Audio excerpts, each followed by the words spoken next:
The boat is a Virginia-class fast-attack submarine, 377 feet long, displacing roughly 7,800 tons submerged, with a crew of about 135 officers and enlisted. On paper, she is a hunter, a quiet, nuclear-powered platform built to operate forward, alone, for long stretches without surfacing. For the sailors aboard her, she is a sealed steel cylinder where the air is recycled. The lights run on a fixed schedule, and the calendar stops meaning what it used to mean. A Virginia-class boat can stay submerged for up to 77 consecutive days. That number is not a marketing figure. It is the operational limit set by food storage. The boat runs out of fresh provisions before it runs out of anything else. The reactor runs for the life of the hull without refueling. The atmosphere is scrubbed continuously. The water is distilled from the sea. The only thing that forces a fast attack back to a pier is groceries and, eventually, people. For the first 2 weeks underway, the crew runs on adrenaline and routine. Watch sections rotate on an 18-hour day, 6 hours on watch, 12 hours off, repeating in a cycle that has nothing to do with sunrise or sunset. Sailors eat 4 meals: breakfast, lunch, dinner, and mid-rats, the midnight rations served around 23:30 for the oncoming mid-watch. The galley on a Virginia-class is roughly the size of a suburban kitchen. 2 cooks feed 135 people out of it, 4 times a day, for months. Sleep happens in racks, stacked 3 high in compartments called berthing. Each rack is about 76 inches long, 24 inches wide, with 20 inches of vertical clearance. A reading light, a small fan, 1 drawer underneath called a coffin locker that holds everything a sailor owns for the deployment. Junior enlisted may hot rack, 2 sailors sharing 1 bunk on opposite watch sections, the sheets still warm when the next body climbs in. On a fast attack, space is the most expensive thing aboard, and nobody gets much of it. For the first 3 weeks, none of this matters very much. The work is constant. The boat is shaking down. Drills run at all hours, fire in the engine room, flooding in the torpedo room, reactor scram, atmosphere casualty. Sailors stagger from rack to watch to drill to mess and back to rack, and the days blur into one long fluorescent-lit shift. Then, somewhere around day 28, something shifts. The drills slow down. The qualifications settle. The novelty of being underway wears off, and the crew begins to notice what is not there. No weather, no horizon, no phone, no texts from home. The sky, for all practical purposes, has stopped existing. And this is the point at which the Navy's least glamorous piece of equipment becomes the most important object on the boat: the MWR hard drive. MWR stands for Morale, Welfare, and Recreation. It is the Navy's umbrella term for the programs that keep sailors functional on long deployments. On a surface ship, MWR runs the gym, the ship's store, the bingo nights. On a submarine, where there is no internet, no satellite TV, and no real-time link to the world above the thermocline, MWR is a hard drive, usually several. Loaded before deployment with movies, television series, audiobooks, podcasts, music, video games, and whatever else the crew thought to bring aboard. The drives are not official Navy property in the way a sonar console is. They are a tolerated, semi-formal institution. A chief or a first class is usually put in charge of compiling them in the weeks before underway. Crew members contribute files from home. Off-crew sailors hand over external drives full of seasons of shows nobody has watched yet. By the time the boat gets underway, the combined MWR library can run into terabytes, tens of thousands of hours of content, far more than any single sailor could watch in a career. That sounds like abundance. It is not. The problem is access. A fast attack submarine has a limited number of screens where a sailor can actually watch something. The crew's mess has a television. The wardroom has a television. The chief's quarters has one. Berthing compartments have small monitors that can play media. Then there are personal laptops and tablets, which sailors bring aboard and load up from the central drives. Every transfer takes time. Every drive has to be physically passed around, and the files multiply. Sailors copy what they want, rip what they like, share what their buddy recommended, and within 2 weeks the original library has tripled in size on personal devices across the boat. By day 30, the central drive is full. Think about what that means. Not low on space. Full.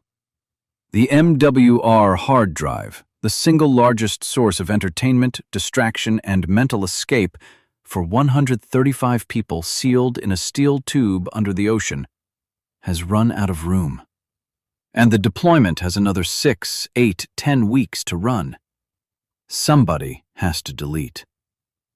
The job falls to a petty officer, usually a second class, sometimes a first. Not assigned by the captain, not written into the plan of the day. It is an informal election, conducted in the crew's mess over coffee, and the criteria are simple. Somebody trusted, somebody fair, somebody who can take an argument without making it personal. The role does not come with extra pay. It does not come with a ribbon.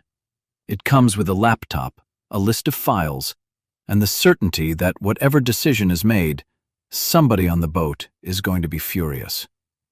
Because the hard drive is not just storage. It is social currency. A sailor who wrote a complete run of a popular series, say every season of a long-running cop show, ripped clean, episodes in order, has standing. A sailor who curated a 200-film noir collection has standing. A sailor whose contribution was 3 corrupted files and a stand-up special nobody likes has, in the careful language of the crew's mess, room to grow. When the drive fills up and the deletions begin, those contributions are not equal in the eyes of the crew, and the petty officer in charge knows it. The obvious question is, why they don't just buy a bigger drive. They do. Multiple drives go aboard. The issue is not raw storage. It's that personal laptops fill up too. The playback systems have their own limits, and the working library that gets actively traded and watched has to stay manageable. Past a certain size, nobody can find anything. The deletions are as much about curation as they are about space. There is also the question of organization, which sounds trivial until you live with it. The library is not a streaming service. There is no algorithm, no thumbnail preview, no search bar that understands typos. Files are arranged in folders, and the folders are arranged according to whoever loaded them, and whoever loaded them did not coordinate with the other 12 people loading files at the same pier. A single movie might appear 3 times, under 3 different naming conventions, in 3 different folders, with 3 different file sizes, depending on how it was ripped. Sailors searching for something specific learn to scroll. They learn the quirks of the library the way they learn the quirks of the boat, by repetition, by failure, by asking the right person at the right time. A senior enlisted who has been on 3 deployments knows where the good audiobooks live.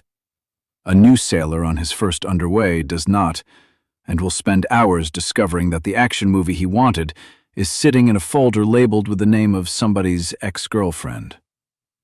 The first cuts are easy. Duplicate files, corrupted rips. The third copy of a movie that 3 different sailors brought aboard, not realizing the others had it. Trailers, promotional material. The petty officer works through the obvious material in an afternoon and frees up maybe 15% of the drive. That buys a week, maybe 2. Then the real work starts. The next round of deletions are the unclaimed files, content nobody on the boat has actually watched. The petty officer cross-references the access logs, where they exist, or just asks around. a documentary series on Renaissance painters, a 6-hour cut of an art film, a Korean drama with no subtitles. Things that sounded interesting at the pier and stayed untouched at sea. These go quietly, and most of the crew never notices. Then come the contested deletions, and this is where the job becomes miserable, because by week 5, every remaining file on the drive belongs to somebody. Somebody's favorite, somebody's comfort watch, somebody's third rewatch of a series they've been chewing through for the entire underway. The petty officer cannot delete a season of a show without somebody, somewhere on the boat, taking it personally. On a submarine, where the same 135 faces cycle past each other every 6 hours for months, personal grievances do not evaporate. They compound. Veterans who served on fast attacks describe the politics of the MWR drive in notably consistent terms. One former machinist's mate, speaking to a Navy oral history project, called it the one job on the boat where you cannot win. Another described the petty officer in charge as a kind of unwilling magistrate, somebody who has to weigh competing claims, render a verdict, and then sit across from the losing party in the crew's mess at Midrats. The same memoirs describe sailors negotiating, trading watches, offering desserts, doing favors, all to save a season of television from the chopping block. Think about that economy. Sleep is rationed. Privacy is non-existent. The food, by week 5, has lost its fresh component and shifted to canned, frozen, and dry stores. The only currency left that can actually be traded is content and the right to keep it.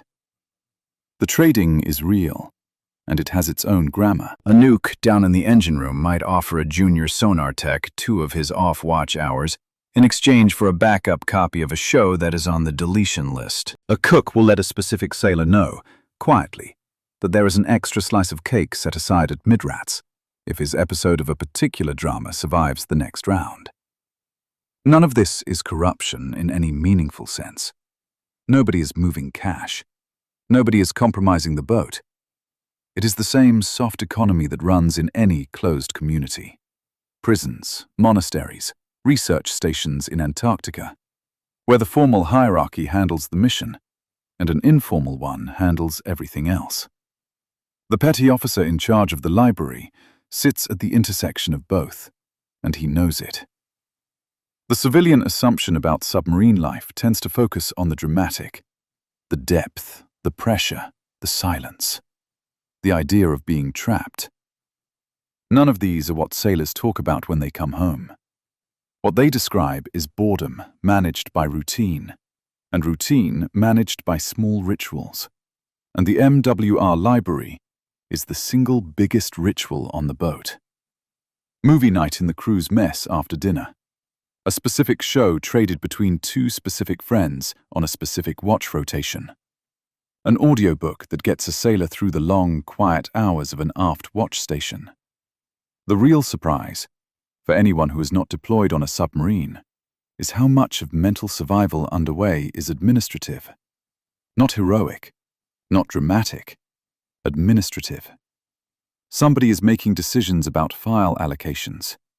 Somebody is curating a playlist. Somebody is informally elected to delete things, and that somebody is going to take criticism for it for the next 40 days from people they cannot get away from. That is the job. That is the deployment. The physical toll runs in parallel. By day 30, the lack of sunlight is showing on the crew. Skin pales, sleep patterns drift. Vitamin D supplements get handed out at the corpsman's office. Some sailors report a low, persistent fatigue that does not lift no matter how many hours they sleep. The atmosphere on a Virginia-class boat is scrubbed of carbon dioxide, supplemented with oxygen, and filtered for trace contaminants. But it is not outside air. It does not smell like rain or salt or city. It smells like the boat. After a month, sailors stop noticing the smell. After 2 months, it is the only one they remember. There are small markers the crew uses to keep time honest. A sailor on his second deployment will tell you that the body knows when something is wrong, even if the clocks do not. The first sign is always the appetite. Around week 4, taste flattens. The eggs, which are powdered by then, all taste the same.